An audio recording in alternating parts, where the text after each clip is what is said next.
Hi, this is Mark from LongIslandWatch.com, and welcome to the Basel 2018 wrap-up video. A lot of people ask me what watches I wore to the show, so there on one wrist was the 1521 Blue from Squall, and on the other wrist was the Yacht Master. Both blue watches. Yes, I only brought two with me, and I kept them both on all the time.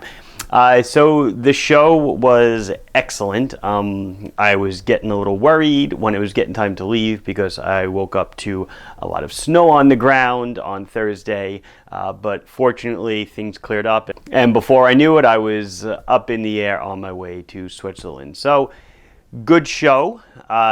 It's an interesting, it's an interesting time in history. I don't know if other channels are commenting on it, but in 2017 there were 1,300 exhibitors. In 2018 there were 650. Yes, that is a full, pretty much one half of the amount of exhibitors. I definitely could tell the foot traffic was lighter than last year. There were whole levels of buildings closed. There were whole buildings that weren't even open. One level that used to be just watches was pretty much jewelry now. So there's a lot changing the industry, and from what I understand, this is the first time that at the close of the show, they didn't have a date for 2019, only that it would occur. But no date has been solidified yet. And if you've ever been there, and I'll try to throw up some pictures, there's buildings. These watch brands put up buildings inside these buildings, and there's obviously a lot of logistics that goes along with it. And from what I understand, actually, this year is also the first year that a lot of those buildings will not be removed after the show. They're going to stay up until next year because, the Baselworld exhibition area, all these buildings pretty much only exist for the purpose of Baselworld. There's an art fair that I understand happens another time during the year, but other than that, the buildings are, pretty much vacant. It's unbelievable that the whole local economy, kind of relies on this show, and not to mention towns in surrounding Germany, France, all these other little towns that are, share a border with Switzerland, rely on the show for a couple months out of the year for a lot of their economy. So it's going to be very interesting to see what happens in the future. So what I'm going to do is I'm going to flip through my photos, and I'm going to show you some things I saw. I'm not going to show you everything for reasons that I sometimes keep things close to the vest, and I don't want to say too much as I don't know what's going to happen. And as those things come to fruition, if they do come to fruition, I'll do a video on those. But for now, I'm going to go through things that I saw that I thought were interesting and that more than likely will make their way into the store. So I'll start out with the Seco booth, and Grand Seco and Seco are separate. Last year a big announcement was that they were kind of being run as separate things, and of course this year, there are two separate booths. So the Seco booth itself was pretty much a lot of, I'm going to say tuna-esque divers.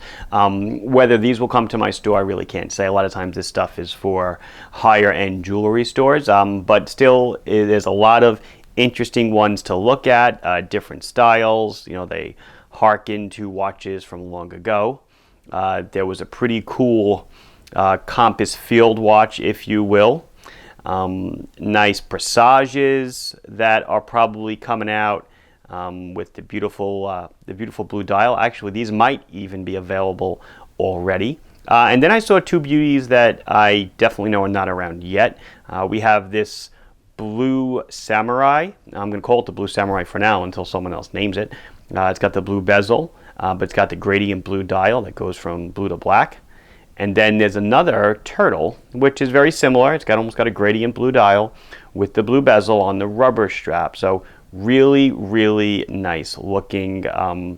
Obviously, blue being my favorite color, I'm sure that's one that you'll see me stock eventually. My friends from Redstar had a couple of new things for me to check out. Not as many watches as last year, but I was able to see this dual time zone watch. It comes in two different colors.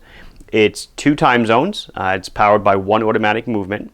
You got the date at the bottom and a power reserve at the top. It's going to come in an ivory dial and as well as a black dial. Both of them are kind of like that hammered out look, if you will. Pretty cool looking. Size, I think, was somewhere in the low 40 millimeter range. Just again, really interesting and cool watches. Certainly something different than anything that anyone else is doing. And that's why I kind of dig their stuff. It's always extremely esoteric. So next up is a brand that is funny. The owner has kind of chased me around a whole bunch over the last bunch of years, and I've always told him, Vishal is the guy's name, I've always told him, I don't think it's really right for me, this and that. And this year again, he's like, just please come by and check it out. I think we've got something for your customer. And I guess I got to agree. The brand is Spinnaker, which has been around for a couple of years already, but they seem to be honing in on one style of watch, that dive watch style, but with its own flair, and again, with no real, not holding anything back, good Japanese movements, sapphire crystals, nice cases, good lume, good sizes, and of course, a good price, $300-400 or whatever. So here I've got a couple of the Spinnaker watches that I tried on my wrist. Of course, a blue one really looks cool. There's an overview of a whole bunch of them in a tray. Just, again, they are dive watches, of course, but they've got a certain look to them. A lot of them are, kind of little Blancpain 50 fathoms kind of thing going on, and as well as with its own individuality. So they kind of know, my feeling, they kind of know what the market wants. Automatic divers, affordable, but not your Rolex clone, and this certainly is not that. So pretty excited about this brand, and we'll definitely be looking for more from them soon. So then my next one is a brand that's probably not very foreign to many of you if you're really watch guys. Doxa watches, Doxa dive watches, Doxa. I have known Doxa as they have been online for just a couple of years longer than I have been. They started in the late 90s. I started around 2002, 2003. Doxa dive watches, to me, I think of one thing, and some of you might also, Clive Cussler novels.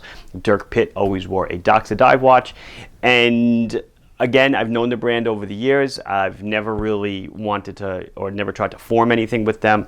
And then just coming up to the 2018 Baselworld, I reached out to them, and we started a little bit of a dialogue, and they said, hey, come on by and check out the watches. So here I've got a bunch of Doxas. They are all Swiss-made divers, ETA movements, real no-nonsense divers, extremely heavy-duty, what do they call it? Zero decompression timetable scales around the outside. Awesome colors, blues, yellows, oranges, blacks. Extremely, extremely good-looking watches. Not inexpensive, a couple of grand. But it is a true Swiss-made, heavy-duty diver, really made, for diving. It's not, it's not a watch like, maybe it's not really a diver. No, it's a real diver, and it's a watch that you would wear diving. So if you don't know Doxa, go online and check them out. They really make an awesome watch, and again, look for them in the store one of these days. And if we do forge a relationship, of course, I'll make an announcement. Next up is Trazer watches. Trazer had, 8 or 9 new watches to show. 3 of them were autos. The rest of them were kind of just different case sizes and straps and dial colors of the same watch. The autos will come in at under $1,000. Here's a picture of one of them, and then what I think is the knockout. It turns out the Type 3, the P5900 watch, will be going away. See you later. And they're replacing it with a new variety, and the new version is 38 millimeters. And also making a 42. It comes in blue dial, and it comes in black dial. And the price point is going to hit home at right under $300 or so retail. So, under $300 for a tritium-based watch, Swiss-made, I think is a real sweet spot in the market. And of course, being Trazer, it's an excellent product. I mean, I can count on one hand all the Trazers I've ever gotten back because of quality issues. Outstanding watches, and while the showings weren't that great of what they had, like as far as the plethora of stuff, really, really happy with what they did have to show me. So next up are my friends from Point Tech. Now, Point Tech, if you're not familiar, make the brands Junkers and Graf Zeppelin. And again, man, do they never disappoint.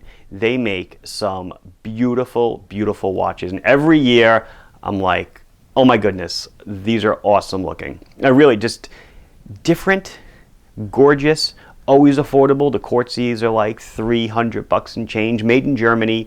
They're using colors that, you know, are daring, you know, a brown or a dark brown and different shades of blue and ivory and cream. And they're using delicate hands and beautiful dial, everything. I really, really love what they do. And you may not know this, but Junkers and Zeppelin could be one of the oldest running brands on my site. It's probably pretty darn close. So I've been carrying them for a long, long time, have a great relationship with them. So I saw a bunch of new Zeppelins, and we'll flip them by, a couple of them by on the screen. Really, really nice looking moon phases, dress watches. Some of these actually may already be on our website, as we got a shipment in the day I got back from Basel, and I tried to put the stuff away and count everything, and I think they might be up by now. Just gorgeous, gorgeous watches. And then they kind of surprised me a little bit. There's a new brand called Iron Annie that they are manufacturing. So it's under a third name. You got Junkers, you got Graf Zeppelin, and they got Iron Annie. In no way is one more quality than the other. They're all just different. Iron Annie follows more of the traditional pilot's watch styles. There's a couple of dress pieces, but I think that their real hit home is in the pilot's watch. Some really, really distinctive looking, nice pieces. Again, a pilot's watch is a pilot's watch, right? I mean, it's got a few characteristics, you know, simple, easy to read, clean dial, you know, simple case, no bezel, leather strap, maybe some rivets, whatever. Just again, though, I think that they really hit it nice. And again, you know, when the autos, when they come with the Mi-Auto movement, are usually around $400, maybe $500 or so. Not bad. With a Swiss, they bump up close to $1,000. But again, just very affordable and well-made watches. Again, bravo from Point Tech. They always knock it out of the park, and absolutely no exception. So next up are my friends from Squall. Squall had one new model to show me that's basically complete, that will be, I guess, coming to the shores soon, and it is this wave model. They call it the Onda, which I guess is Italian for wave. Anyway, it's a 1521 case. It's this beautiful blue dial with waves on it, and then the bezel, as opposed to the aluminum insert that you have on this one, it is a steel insert, so it kind of contrasts against the dial a little bit. And the strap right now is undecided. I'm actually not a fan of the strap, and while I was there, I think it was either Zach or someone else from Worn and Wound was nearby, and they said, "Oh, I like the strap." And I'm like, "Oh." It's kind of funny how everybody's got their own opinions. Just not a fan of it at all, though. So that was really cool to see. And then something else that was a little bit different that they're kind of in the process of trying to figure out is this throwback called Profundus. I believe it's Profundus. I really can't remember anyway. And it's a dive watch with an internal depth gauge. And a depth gauge is an old world water depth gauge, meaning a ring of water will fill up around the bezel. It's inside the crystal. And that's how you tell how deep you are. It just works by pressure. So really cool, something they're trying to work on, trying to iron out some of the bugs with the watch. But I feel if that makes it to market, that'll really be just something just totally different. And obviously the watch itself has an extremely vintage feel, but really cool looking. And then for those of you that are calling and begging for someone to make a smaller watch, as you saw in a lot of the new releases, a lot of the brands are releasing, watches around 38 millimeter or so. So Squall whipped out this case that's a vintage case. Lord knows how many years old it is, 40 or 50 years. It's a 34. I think it's too small, so they're probably going to try to make something that's a little bit larger, maybe like a 38 millimeter diver. So just look for good stuff from them. Hopefully that comes to fruition within the next year. Next up is Locka. Locka had a few new things to show me. again, no disappointments here at all. The first one up is a cool chrono that should be coming in soon. I believe it's called the Oppenheimer. It's got a very tactical kind of feel to it. Just really sharp looking, in my opinion. And then what they showed me next, it took me a little bit by surprise, but I'm glad they're doing it. It looks like they're trying to get into the dive watch market a little bit. These are kind of works in progress. Maybe later this year they'll have something done, but trying to depart a little bit from the pilot and get a dab into the dive, because they had the squad in the ocean, but those watches are so expensive, a couple $1,000s, because they're real hardcore divers, and this is more of a sport diver, if you will. So hopefully something like this comes out. Like I said, later in the year. These are all just preliminary photos. And then the last thing, this is probably the thing I was most excited about, and I think this went up on Instagram. They are making the blue dial watches that I did in a prior video. They're making them in 39 millimeter Miyota base. So that brings the price down from the $1,000 or $1,200 to around $400. 39 millimeter. 39 millimeter pilot is what this world needs, because even a 42 is too large for a lot of people. They used to make a 36 that was way too small. This is beautiful. I tried on a couple of them in the blue dial, both A versions and B versions, and they looked super sharp. And then to even follow that on further, they're going to do the classic black dial Flieger in a 39 as well. I got a picture of that here. Going from 42 to 39 on a pilot's watch makes such a difference. It makes the watch so much wearable, so much more wearable, for so many people. Like I said, 42 is just way too large sometimes, but just really classy. And I believe also, if I'm not mistaken, I didn't take a photo. I don't think I had a photo.